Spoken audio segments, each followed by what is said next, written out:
최순실 씨 딸 정유라 씨의 이화여대 부정입학 의혹을 비판했는데요.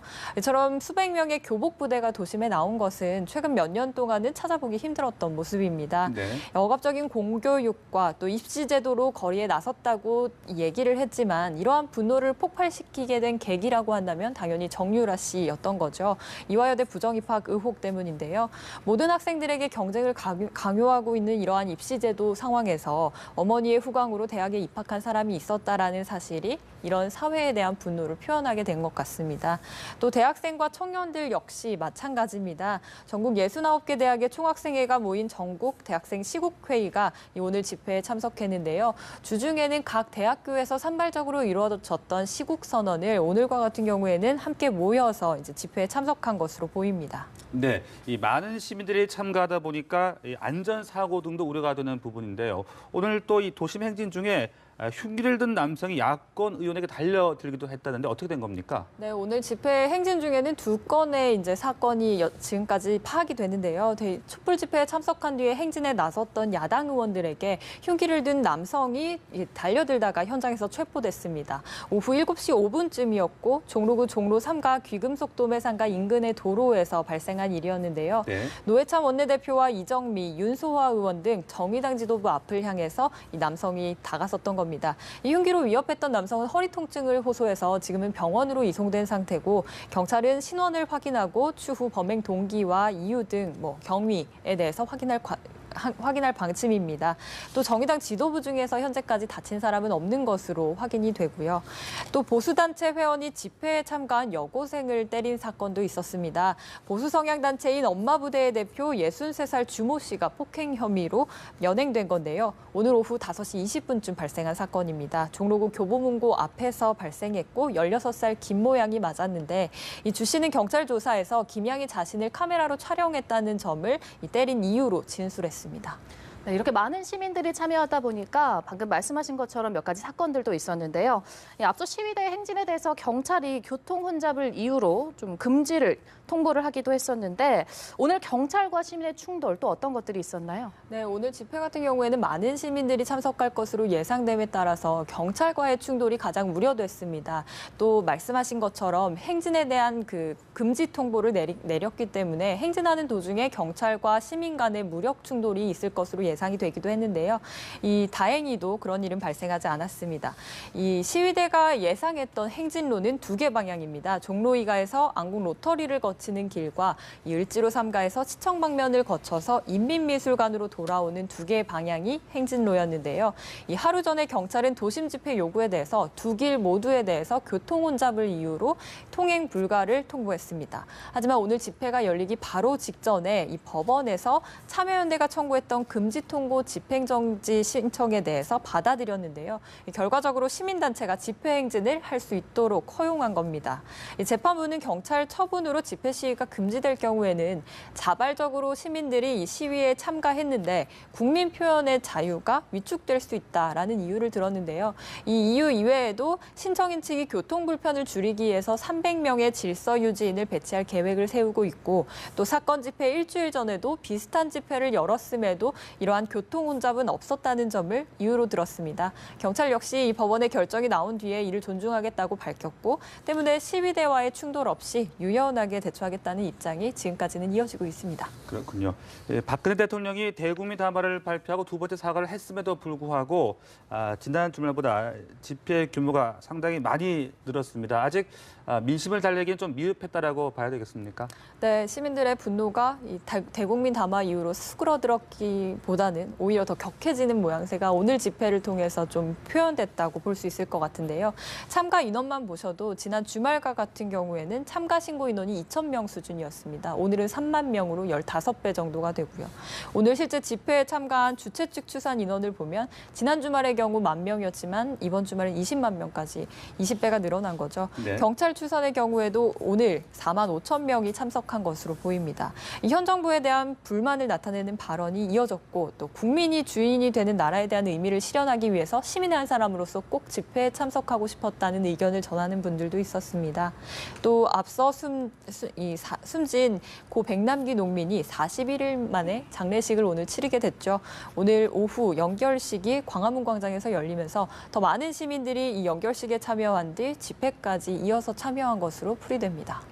네, 말씀하신 것처럼 참가 인원도 좀 많이 늘었는데요. 오늘 이번 집회는요, 서울뿐만 아니라 전국적으로 열렸다고 들었습니다. 이 전국적인 상황 그리고 앞으로 집회 일정은 또 어떤지 알려주시죠. 네, 다음 주 투쟁본부는 전 국민이 모이는 대규모 민중 총궐기 대회를 열겠다고 밝혔는데요. 때문에 다음 주말 토요일이 되기 전까지 이번 주까지는 각 전국에서 도심 집회가 열리고 있는 것으로 보입니다.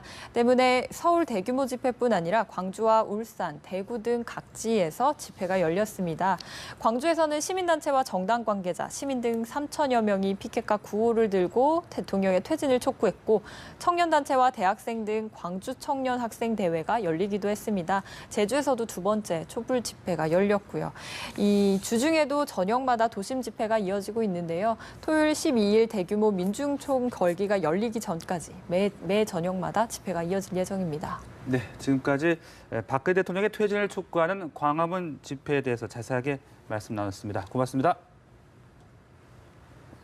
장 차림, 포승줄로 꽁꽁 묶인 채 호송 차량에 올라탑니다. 수감을 앞두고 구치소 호송 차량에 오르는 정호성 전 비서관과 안종범 전 수석입니다. 불과 며칠 전까진 현 정부 실세로 군림했던 인사들. 그러나 같은 날 구속영장이 발부돼 같은 버스를 타고 같은 구치소로 향했습니다. 구속 여부를 심리한 재판부는 안 전 수석과 정 전 비서관 모두 범죄 사실이 소명되고 구속의 사유와 필요성이 인정된다고 밝혔습니다. 안 전 수석은 미르와 K스포츠재단에 강제 모금을 주도한 장본인으로 최순실 씨의 주머니를 불려준 것으로 의심받고 있습니다. 문학의 황태자로 불리던 차은택 씨의 광고사 강탈 시도에까지 개입한 혐의도 드러났습니다. 정 전 비서관 역시 최순실 게이트의 중심축인 청와대 내부 문건 유출에 관여한 핵심 피의자입니다. 이번 수사는 청와대 입김을 이용해 부를 축적하고 외교안보, 국방 등 청와대 대비 문서들이 빠져나간 경위와 배후를 밝히는 게 핵심입니다. 왕수석으로 불리던 안 전 수석과 문고리 권력으로 통하던 정 전 비서관의 구속으로 검찰 수사는 이제 정점인 박 대통령을 향해 치닫고 있습니다. YTN 이종원입니다. 야당 분위기를 모르고 하는 말이라며 잦은 사퇴를 촉구했습니다. 우 원내대표는 어제 오후 서울 광화문 광장에서 열린 고 백남기 농민 연결식에 앞서 기자들과 만나 대통령 퇴진 투쟁까지 거론되는데 김 내정자의 사정을 봐줄 여력이 없다며 이렇게 말했습니다. 또 민주당의 강경투쟁 가능성에 대해서는 의원총회를 통해 제시한 두 가지 요구 조건을 받아들이지 않으면 강경투쟁으로 가게 될 것이라며 공은 대통령에게 넘어갔다고 밝혔습니다. 촛불을 움켜쥐고 거리로 나선 시민들은 울분을 감추지 않았습니다. 최순실 씨에게 경계의 담장을 낮췄다며 박근혜 대통령이 국정농단의 책임을 시인했지만 사과의 진정성을 느낄 수 없다는 겁니다. 저번 주에도 여기 촛불 집회 나왔었는데요. 국민의 좀 의견을 많이 표출했다고 생각을 했는데 사과 기자회견 같은 거 하는 거 보고서 그런 게 아직 제대로 진심으로 좀 안 느껴졌고 또 나라가 혼란에 빠진 건 온전히 박근혜 대통령의 책임이라면서 사퇴 수습을 위해 하야해야 한다고 주장했습니다. 하면서 이거는 무조건 대통령께서 물러나셔야 되는 거고 물러나신 다음에 대통령 본인도 수사를 받으셔야겠다고 그렇게 생각을 하고 있습니다. 직장인과 대학생뿐만 아니라 아이 손을 잡고 나온 가족들도 상당수였습니다. 파국을 막지 못한 어른들 잘못이 크다며 미래 세대에겐 가오를 물려주지 않겠다고 다짐했습니다. 저희 자식들에게 부끄럽지 않으려고 나왔습니다. 지금 돌아가는 상황이 어른들이 너무 잘못한 것 같고 한창 공부할 교복 차림 학생들까지 책상을 잠시 물리고 나와 시국 걱정에 골몰했습니다. 최근에 되게 논란이 많이 됐었던 일들도 많았고 그래서 그런 일들이 나중에 저희가 살아갈 때 부끄럽지 않게 마무리될 수 있도록 하는 계기에서 왔습니다. 박 대통령 퇴진을 요구하는 시위는 앞으로도 당분간 전국에서 계속되며 오늘 12일엔 또다시 광화문 광장에서 대규모 민중 총궐기 대회가 개최됩니다. YTN 김병용입니다.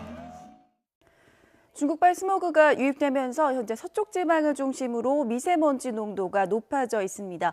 나오실 때 황새 마스크 챙기셔야겠는데요. 다행히 오후부턴 동풍이 불면서 미세먼지도 사라지겠습니다. 동해안은 비나 눈 소식이 있습니다. 강원 산간에는 최고 5cm의 눈이 내려 쌓이는 곳이 있겠고요. 동해안에는 5에서 20mm의 비가 예상됩니다.